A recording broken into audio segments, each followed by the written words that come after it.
Magandang tanghali sa inyong lahat.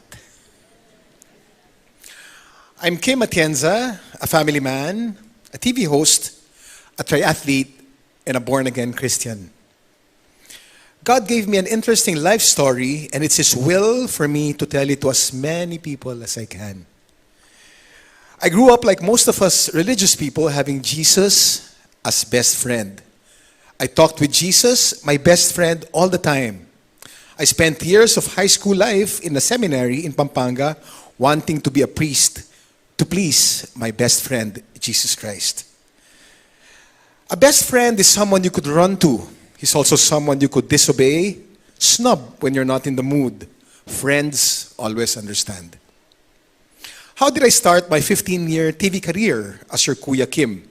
Even lolos and lolas call me Kuya. Sometimes my dad calls me Kuya.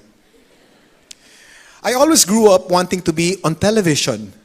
I took up film and audiovisual communications in UP, not to be a director, not to be a filmmaker. I wanted to be a TV star. I'm not ugly. I'm not that handsome either. Si Kuya Kim, tamang-tama lang. To be on TV in the 80s, you had to be Richard Gomez or Aga Mulak. Bitin.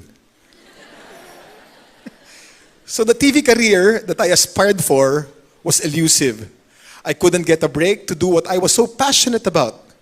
All throughout this, I asked my best friend Jesus to help me.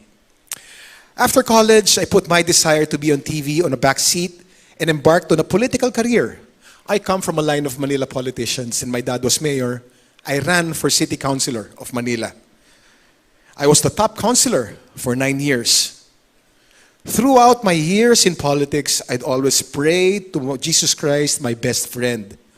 I would lie, I would cheat, I would steal, and still talk to my best friend. Unrepentant, unabashed, unashamed. Jesus was my friend. He will understand. Best friends always do.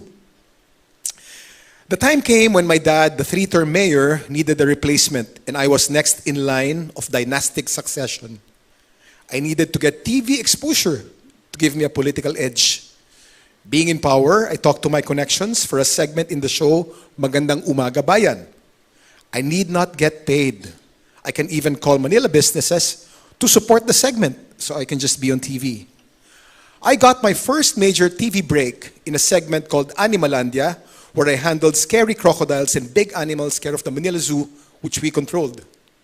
I became the local crocodile hunter, Steve Irwin, thus the perpetual safari hat, which I don't wear today. I enjoyed the morning show deeply. TV was my passion. I always prayed for this to my best friend Jesus, and I was living my passion.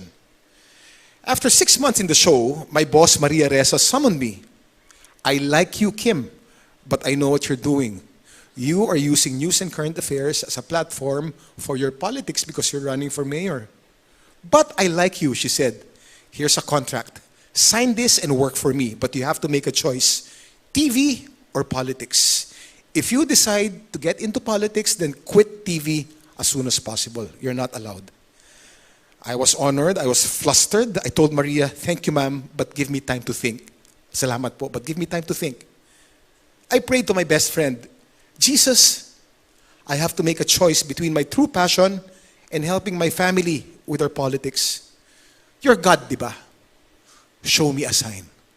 I challenged my best friend, Jesus Christ. A few weeks passed.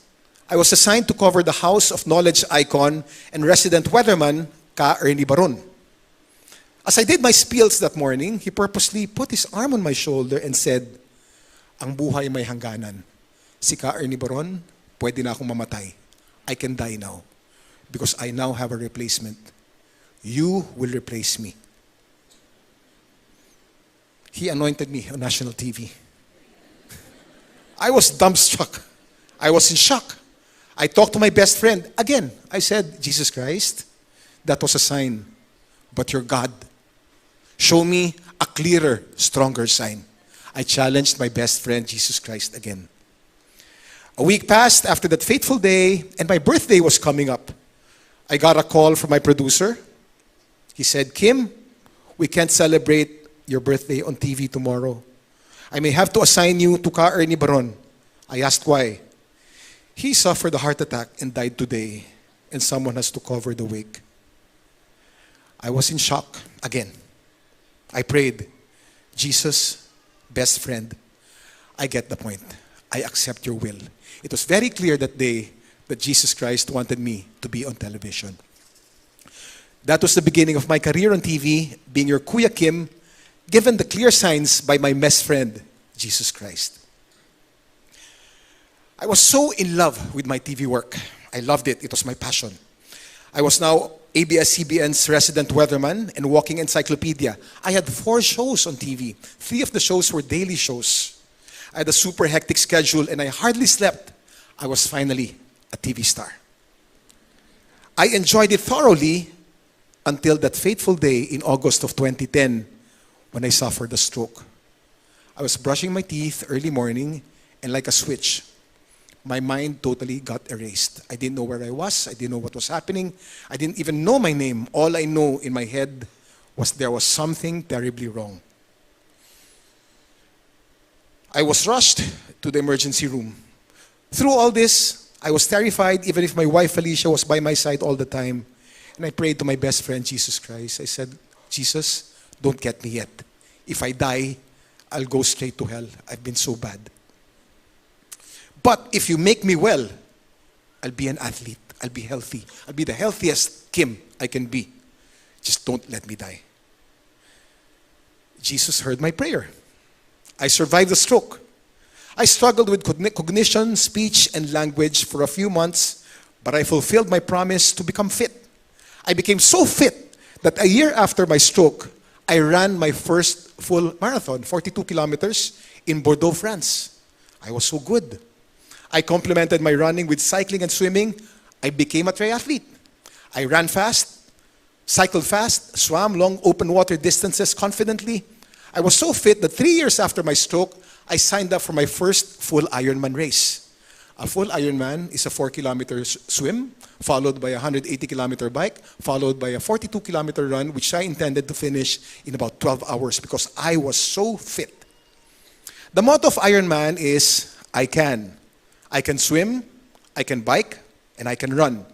I had this motto on my bathroom mirror, my phone, my shirt, and everywhere. It was my mantra. I said this to myself every time. I was training like a madman. One day, after a 6-hour biking session of 180 kilometers, I realized that I couldn't move my hands. My fingers were paralyzed. Being a stroke survivor, I went to my doctor as soon as possible. She assured me it was nothing. I went on with a 30-kilometer run program the next day, only to find out that I couldn't wiggle my toes. My feet were also paralyzed.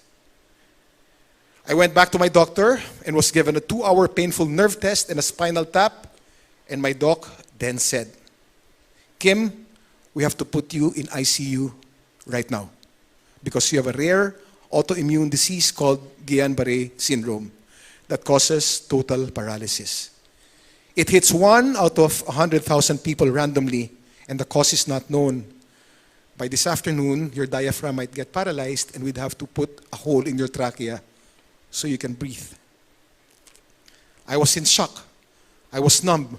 I was confused. Yesterday, I was Iron Man. Now, I'm waiting to be intubated in ICU.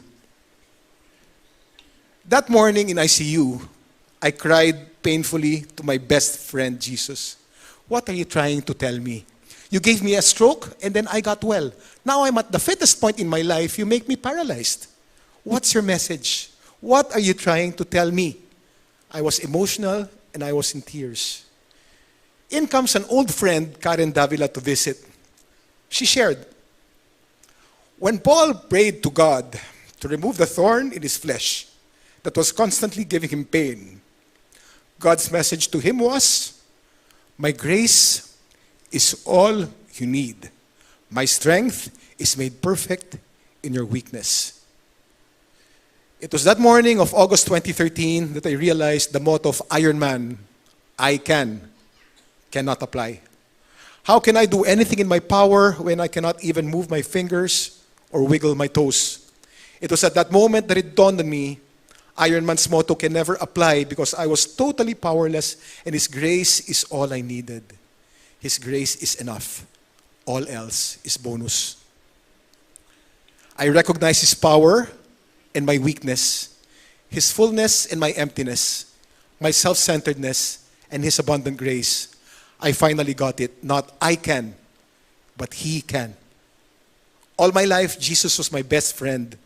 That morning, I realized that I needed Jesus not only as best friend, but also as Lord and Savior, as provider of everything that I needed.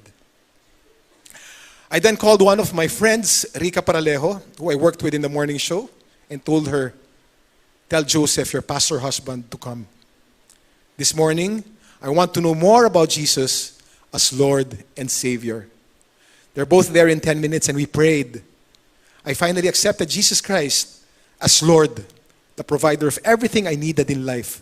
I was totally dependent on Him. My best friend and Lord and Savior, Jesus Christ, healed me totally. The paralysis was reversed in a few weeks. In a few months, I was able to swim, bike, and run even faster than I ever used to. My marathon times have improved dramatically.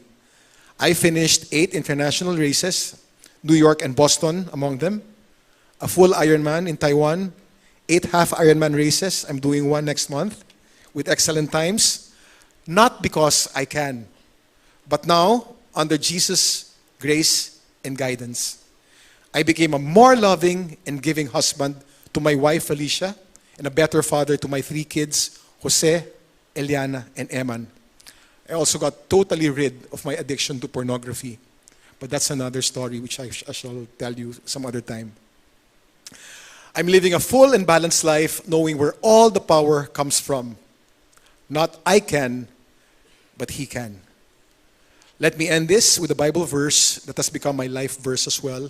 Philippians 4:13. I can only do this through Him who gives me strength. Not I can, but He can. Maraming salamat po.